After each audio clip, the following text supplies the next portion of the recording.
जिस समय महाराजा वीर सिंह के बगीचा में बुद्ध विहार में जाकर पहुंचे, आज बुद्ध को नमन करके बुद्ध के चरणों में पुष्प अर्पित करके आज तथागत बुद्ध की प्रतिमा के सामने घुटनों के बल बैठ जाते हैं। जिस समय आज बैठ गए मेरी माताओं बहनों भाइयों, आज बड़ा ध्यान लगाते हैं ज्ञान को आज किस प्रकार से अपने जीवन में अपनाने का काम करने लगते हैं।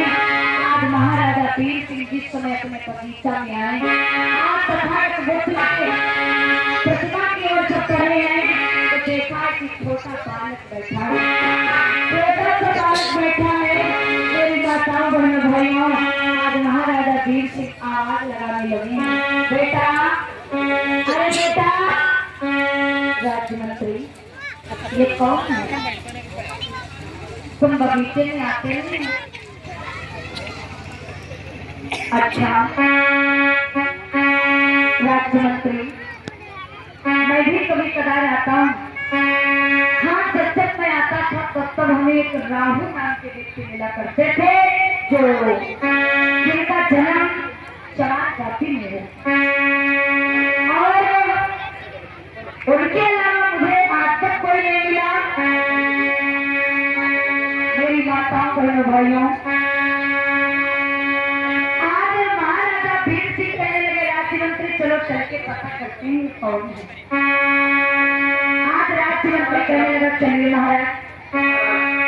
आज जिस समय पास में आकर के पहुंचे, आज महाराजा वीर सिंह आवाज लगाने लगे हैं, बेटा, बेटा।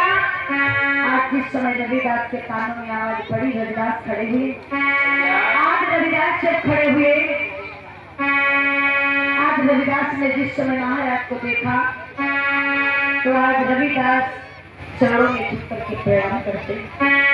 जिस समय आज प्रणाम किया है, आज महाराजा वीर सिंह कहने लगे, कौन हो आप? कौन हो आप? इस उम्र में आप क्या कर रहे हो? आज रविदास कहने लगे, महाराज मेरा नाम रविदास है, मेरे पिता का नाम राहु है, मेरी मैया का नाम कर्मा है, और मेरे बाबा का नाम हरिनंदन, दादी का नाम चित्रकौर है। महाराज मैं यहाँ पर बुद्ध की वंदना करने को आया हूँ। मैं बुद्ध का उपासक हूँ और मैं बुद्ध की वंदना को करके मैं अपने जीवन में ज्ञान को अपनाने का काम कर रहा हूँ। बुद्ध का पुजारी हूँ, मैं बुद्ध को बहुत मानता हूँ महाराज। मैं प्रतिदिन इस बगिया में बुद्ध की वंदना करने के लिए आया करता हूँ।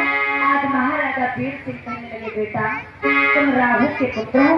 हाँ बेटा, इस उम्र में तुम्हें पूजा पाठ करने की कोई जरूरत नहीं है, इस उम्र में तुम्हें ध्यान लगाने की कोई जरूरत नहीं है। इस उम्र में बेटा अच्छी शिक्षा को अध्ययन करके घर जाओ, अपने माता पिता की सेवा करो जा करके।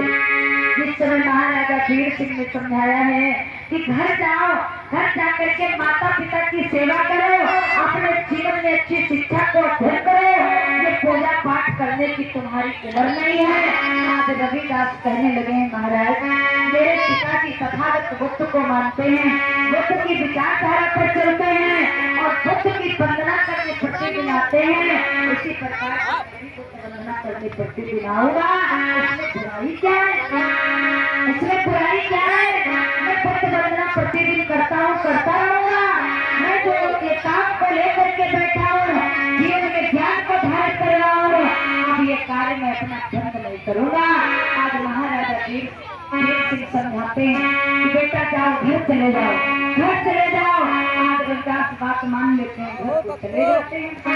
जिस समय घर को चले गए, आज महाराज वीर सिंह अपने राज्य मंत्री को लेकर के अपने महलों को चले जाते हैं। और वरना मेरी माताओं बहनों भाइयों, रविदास चुपचाप बैठने वाले नहीं है।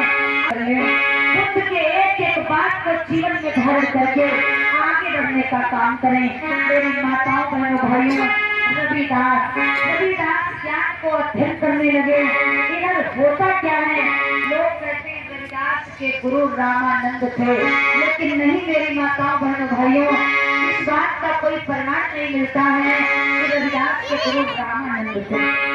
क्योंकि रामानंद जो थे वो राम को मानने वाले थे, और जो रविदास थे वो तथागत बुद्ध को को मानने वाले, बुद्ध की विचारधारा पर चलने वाले थे।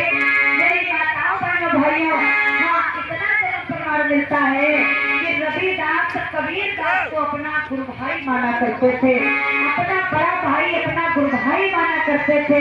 मेरी माताओं बहनों भाइयों, बहुत बहुत सी शिक्षाएं रविदास ने कबीरदास से लेने का काम किया। मेरी माताओं बहनों भाइयों, इधर जब रविदास कबीरदास को अपना गुरु भाई मानकर कबीरदास से तमाम शिक्षाओं को अध्ययन करने का काम किया, तमाम ज्ञान को अध्ययन करने का काम किया। मेरी माताओं बहनों भाइयों, धीरे धीरे समय और बढ़ने लगा। जब धीरे धीरे समय और बढ़ने लगा तो ज्ञान भी बढ़ने लगा, और जब ज्ञान बढ़ने लगा तो एक दिन का जिक्र है कि कुछ ज्ञान